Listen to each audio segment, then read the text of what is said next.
Hello. मैं आपका दोस्त हिमांशु स्वागत करता हूं आपका आपके अपने चैनल स्टडी न्यूशन पे।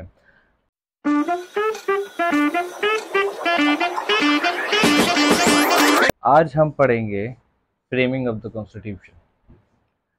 अब फ्रेमिंग ऑफ कॉन्स्टिट्यूशन की अगर हम बात करेंगे यानी हमारा संविधान संविधान की अगर हम बात करें तो क्रिप्स मिशन जो 1942 में आया था, वहां से आपके पास जो क्या कहते हैं स्टैफर्ड क्रिप्स थे जो कि ब्रिटिश कैबिनेट के मेंबर थे।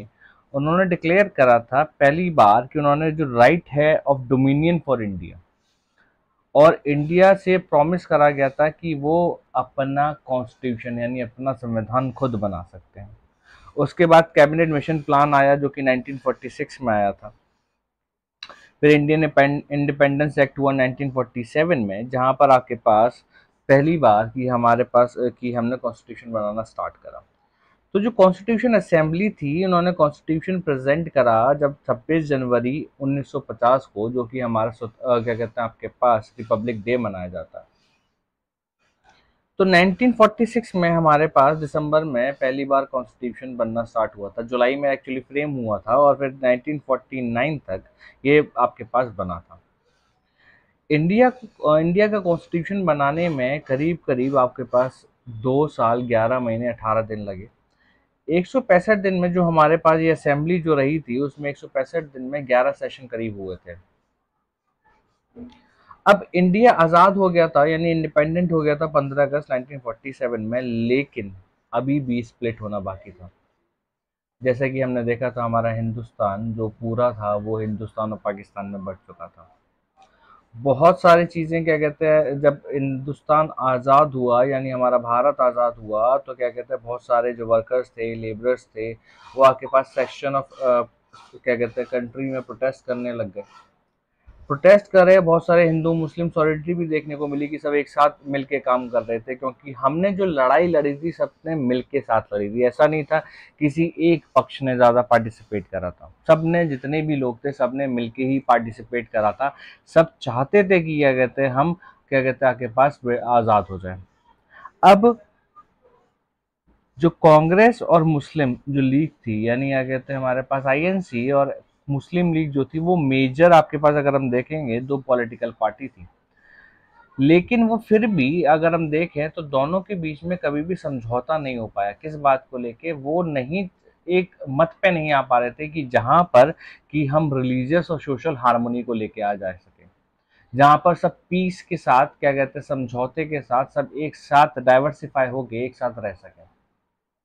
कहीं न कहीं दोनों के बीच में आपके पास अगर हम देखेंगे तो मतभेद आने लग गए थे कि वो चाह रहे थे कि माइनॉरिटी हमारे पास यहाँ पर सफल नहीं हो पाएगी, और वो कह रहे थे कि नहीं हम सब मिलके कर लेंगे। लेकिन ऐसा वहाँ पर, क्योंकि मुस्लिम लीग को कभी भी ऐसा लग नहीं पाया कि वो आपके पास यहाँ पर सक्सीड कर पाएंगे, वो हमेशा लगता रहा कि यहाँ पर उनको हम दबा देंगे। अब 1946 में आपके पास अगस्त में कैलकाटा किलिंग्स, जो कि वहाँ पर क्या हुआ कि अब राइट्स होना स्टार्ट हो गए। राइट्स होना स्टार्ट हुए, बहुत सारे लोग मारे गए, करीब करीब लाखों में लोग मारे गए। इंडिया का पार्टीशन अनाउंस हो गया। जो वायलेंस था वो बहुत ज़्यादा हो गया, जिसके चक्कर में दो पार्ट में अभी अब जो भारत था हमारा डिवाइड हो गया, हिंदुस्तान और पाकिस्तान। उससे पहले हमारे पास अगर हम देखें तो ईस्ट पाकिस्तान और वेस्ट पाकिस्तान था, जो कि आपके पास बांग्लादेश है इस टाइम पे। तो कुछ जो थे वो बांग्लादेश की तरफ शिफ्ट हो गए, वहाँ के जो थे वो यहाँ पर आ गए। तो सबको अपनी अपनी रूट्स यानी भले ही मुस्लिम्स हों या फिर हिंदूज हों या फिर सिख हों, कोई भी एक्स वाई जेड ह्यूमन हो, उसको क्या कहते हैं अपनी रूट्स यानी जहाँ जहाँ उनका घर था उनको वहाँ वहाँ छोड़ना पड़ा।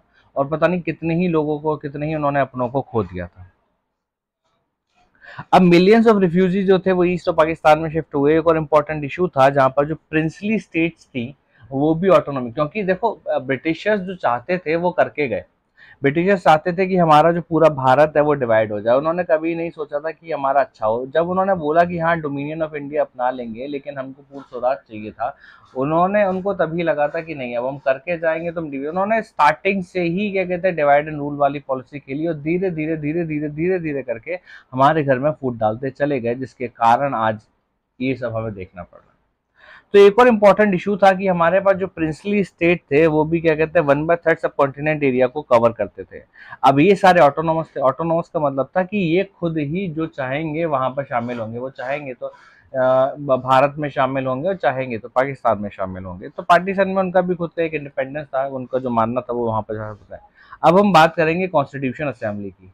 तो कॉन्स्टिट्यूशन असेंबली जो कि वो कॉन्स्टिट्यूट हुई नवंबर 1946 में, जिसको क्या कहते हैं किसके तहत हुई थी, जो आपके पास कैबिनेट मिशन प्लान था उसके तहत आपके पास हमने करी थी। जो फीचर्स थे इस स्कीम के क्या थे कि टोटल स्ट्रेंथ जो थी वो कॉन्स्टिट्यूशन असेंबली की वो 389 थी। अब हर एक रिप्रेजेंटेटिव जो थे कम्युनिटी के वो क्या कहते हैं इलेक्टेड होंगे मेंबर उस कम्युनिटी के द्वारा in the provisional legislative assembly. Provisional मतलब वो स्टेट वाइज जो डिवाइडेड था लेजिस्लेटिव असेंबली में, और वोटिंग जो होगी वो प्रोपोर्शनल रिप्रेजेंटेशन के माध्यम से होगी, सिंगल ट्रांसफरेबल वोट। और जो रिप्रेजेंटेटिव है प्रिंसिपल स्टेट के वो नॉमिनेट करे जाएंगे जो प्रिंसिपल स्टेट का हेड होगा उसके द्वारा। अब इलेक्शन जो थे कॉन्स्टिट्यूशन असेंबली के वो 296 के लिए हुए, जहां पर ब्रिटिश इंडिया प्रोविंसेस जो थी वो हुए आपके पास जुलाई अगस्त 1946 में। मुस्लिम लीग ने बॉयकॉट करा कि क्या कहते हैं हमारे पास जो अर्ली सेटिंग जो हुई थी मीटिंग की, वो उन्होंने बोला कि भाई अपन नहीं कर रहे हैं। फिर भी 82% जो थे मेंबर थे वो क्या कहते हैं कांग्रेस पार्टी के थे। कांग्रेस का अपने आप में ही बहुत ज्यादा ब्रॉड फ्रंट था, जहां पर मेंबर्स थे बहुत अलग अलग रेंजेस के, आप देख सकते हो। कुछ एथिस्ट थे, कुछ सेकुलर थे, और कुछ आपके पास एंग्लो इंडियन थे, जैसे कि आपके पास अगर हम फ्रैंक एंटनी के ये वर्ड्स थे। और टेक्निकली जो मेंबर थे कांग्रेस के, बट स्पिरिचुअली मेंबर जो थे आरएसएस के थे, हिंदू महासभा के थे। कुछ सोशलिस्ट थे जो कि इकोनॉमिक पॉलिसी पे वाले थे, और क्या कहते हैं जो कि राइट ऑफ लैंडलॉर्ड्स को डिफेंडर वाले थे। तो जो कांग्रेस ने नॉमिनेट करा था इंडिपेंडेंट मेंबर को, वो डिफरेंट कास्ट से, रिलीजियस से, सब जगह से, और इंश्योर करा था कि वहां पर वुमेन की भी रिप्रेजेंटेशन हो। कॉन्स्टिट्यूशन असेंबली जो थी इन्फ्लुएंस थी opinion express by the public. यानी अगर हम देखेंगे तो ऐसा नहीं था कि वहां पर जो कॉन्स्टिट्यूशन अपनाया गया था खाली वो जो व्यक्ति थे उन्हीं का अपना पॉइंट ऑफ व्यू था। सारे जितने भी हमारे पास अगर हम देखेंगे क्लास 9th का कि वाई कॉन्स्टिट्यूशन, हम आज भी 50 साल के बाद वो कॉन्स्टिट्यूशन जो है उसको क्यों अपना रहे हैं। कारण ये है कि उस टाइम पे जो हमारे पास संविधान बना था वो खाली उन जो जितने भी मेंबर थे उनका ही मत नहीं था, वो सबका एक यूनानिमस वोट था। जो सारे जितने भी ओपिनियन थे वो सबके ओपिनियन लिए गए थे। जितने भी हमारे पास अगर हम देखेंगे तो पीपल थे, उनसे क्या कहते हैं वहाँ पर वोट डलवाया गया था, उनसे भी उनकी सलाह पूछी गई थी। तो जो भी चाहता था, जैसा भी उसके अंदर चाहता था, उसके अंदर उस तरीके से आपके पास अमेंडमेंट आ सकता था। सबसे सबकी राय ली गई थी, बिना किसी राय के नहीं। भले ही आपके पास की छोटी से छोटी कम्युनिटी हो, बड़ी से बड़ी कम्युनिटी हो, सबकी वहाँ पर क्या कहते हैं आपके पास अगर आप देखोगे तो सबके व्यूज को एक्सप्रेस करा गया था। अब वहां पर जो आर्ग्यूमेंट थे वो न्यूज़पेपर में आए, प्रपोजल जो थे वो पब्लिकली डिबेट करे गए, क्रिटिसिज्म हुआ, काउंटर क्रिटिसिज्म हुआ, आपके पास एक नेचर है कंसेंसस निकल के आया कि भाई स्पेसिफिक इशू को वहां पर रीच करा जाए। बहुत सारे अगर हम देखेंगे तो इशू थे जिसको हमें क्या कहते हैं रीच करना था, यानी सबके बराबर देखना था कि सबका अपना एक अलग अलग क्या कहते हैं अगर आप देखोगे तो व्यूज थे, तो वो अपने अपने व्यूज दिखा रहे थे और उनकी प्रॉब्लम्स थी, उसकी प्रॉब्लम को डिस्कस करना था। जो कलेक्टिव पार्टिसिपेशन था, और क्या कहते हैं पब्लिक ने भी अपने व्यूज वहां पर रखे थे। अगर हम देखेंगे तो ये पूरी डिबेट अगर हम देखेंगे तो क्या कहते हैं अगर आप 12 वॉल्यूम के अंदर वहां पर आपके पास सिचुएट है। ऑल इंडिया वर्ण शर्मा स्वराज्य संघ जो था वो कलकत्ता का बेस था, और उन्होंने कॉन्स्टिट्यूशन हुआ कि भाई हमारे पास जो प्रिंसिपल हैं वो एशियन हिंदू वर्क्स पे क्या कहते हैं होने चाहिए। और जो आपके पास अबेटर्स है पर्टिकुलरली रिकमेंड करा कि इन पे बैन लगाना चाहिए। लो कास्ट का मानना था कि भाई जो अपर कास्ट उनको इल ट्रीट करती है वो हटना चाहिए। रिजर्वेशन जो था सेपरेट सीट्स का पॉपुलेशन के हिसाब से वो होना चाहिए, लेजिस्लेचर के अंदर होना चाहिए, गवर्नमेंट डिपार्टमेंट के अंदर होना चाहिए, लोकल बॉडीज के नहीं रिजर्वेशन आना चाहिए लोगों के में। लिंग्विस्टिक माइनॉरिटी चाहती थी कि भाई हमें फ्रीडम ऑफ स्पीच चाहिए, हमारे पास जो प्रोविंसेस हैं यानी जो स्टेट है वो आपके पास लिंग्विस्टिक बेसिस पे होनी चाहिए, जैसे कि हमारे पास आंध्र प्रदेश बना था सबसे पहले 1954 के अंदर। और रिलीजियस माइनॉरिटी जो चाहती थी वो आपके पास ज्यादा प्रोटेक्शन चाहती थी, जैसे कि आपके पास अगर हम देखेंगे विजय नगरम डिस्ट्रिक्ट के अंदर टीचर्स गिल्ड और central Jewish board of Bombay है, उन्होंने बोला कि भैया हमें अप्रोप्रिएट रिप्रेजेंटेशन चाहिए सारी पब्लिक बॉडीज के अंदर, लेजिस्लेचर के अंदर, अदर बॉडीज के अंदर। तो हमारे पास जो कॉन्स्टिट्यूशन असेंबली थी वो पूरी तरीके से वर्क करी गई, इसीलिए हमने जो कॉन्स्टिट्यूशन हमारा बना वो पूरी तरीके से सर्वसहमति से बना। जैसे कि हमने देखा कि मुस्लिम लीग ने बॉयकॉट कर दिया था मीटिंग से और सेपरेट स्टेट ऑफ पाकिस्तान की डिमांड करी थी। तो जो मीटिंग अटेंड करी गई थी वो 211 मेंबर के द्वारा ही अटेंड करी गई, और डॉक्टर सच्चिदानंद सिन्हा जो कि ओल्डेस्ट मेंबर थे, इंटरिम प्रेसिडेंट थे असेंबली के, जब आपके पास क्या कहते हैं फ्रेंच प्रैक्टिस चल रहा था। और दिसंबर 11 1946 में राजेंद्र प्रसाद और एस सी मुखर्जी को प्रेसिडेंट बनाया गया, और क्या कहते हैं राजेंद्र प्रसाद को प्रेसिडेंट बनाया गया और एस सी मुखर्जी को वाइस प्रेसिडेंट बनाया गया उस टाइम पे असेंबली का। और बी एन राव को क्या कहते हैं कॉन्स्टिट्यूशनल एडवाइजर के तौर पे अटेंड करा गया। जो कॉन्स्टिट्यूशन असेंबली थी, बताया कि 165 दिन के अंदर अगर हम देखें तो 11 सेशन हुए थे, जो कि 2 साल 11 महीने 18 दिन के अंदर हुआ था।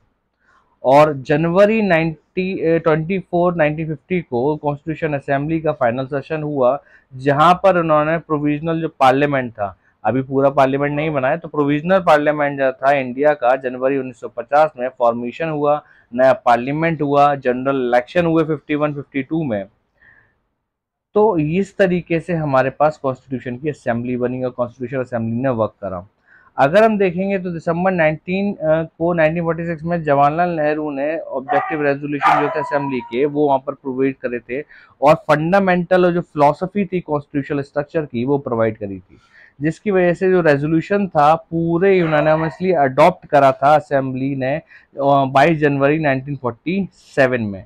और जो इन्फ्लुएंस था हमारे पास कि क्या कहते हैं हमने प्रियम्बल जो है प्रेजेंट कॉन्स्टिट्यूशन की अगर हम बात करें तो, क्योंकि ये प्रेजेंट अगर हम देखेंगे तो प्रियम्बल हमने अलग अलग कंट्रीज से, जैसे कि अगर आप देखेंगे तो साउथ अफ्रीका, अगर आप देखेंगे एपार्थाइड के टाइम पे जब नेल्सन मंडेला जेल चले गए थे और उसके बाद जब वो बाहर आए थे तो आके पास एपार्थाइड से जीते थे, और उन्होंने अपना कॉन्स्टिट्यूशन बनाया था कि वो किसी भी तरीके का भेद नहीं चाहते हैं और किसी तरीके का भी डिस्क्रिमिनेशन नहीं चाहते हैं, भले व्हाइट पीपल हो या ब्लैक पीपल हो या फिर कलर्ड पीपल, वो सबको पीस कम्युनिटी के हिसाब से देखते हैं। इसी तरीके से हमारा संविधान भी क्या कहते हैं एक पीस कम्युनिटी को लेके चलता है कि हमारे सब, भले ही हम कितने भी डाइवर्सिफाई हों, लेकिन हम सब मिलके साथ रह सकते हैं।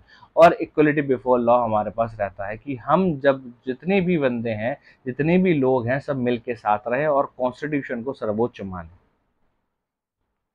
Thank you so much for watching the video. I hope आपको वीडियो पसंद आया होगा। Please like and subscribe the channel. Thank you so much.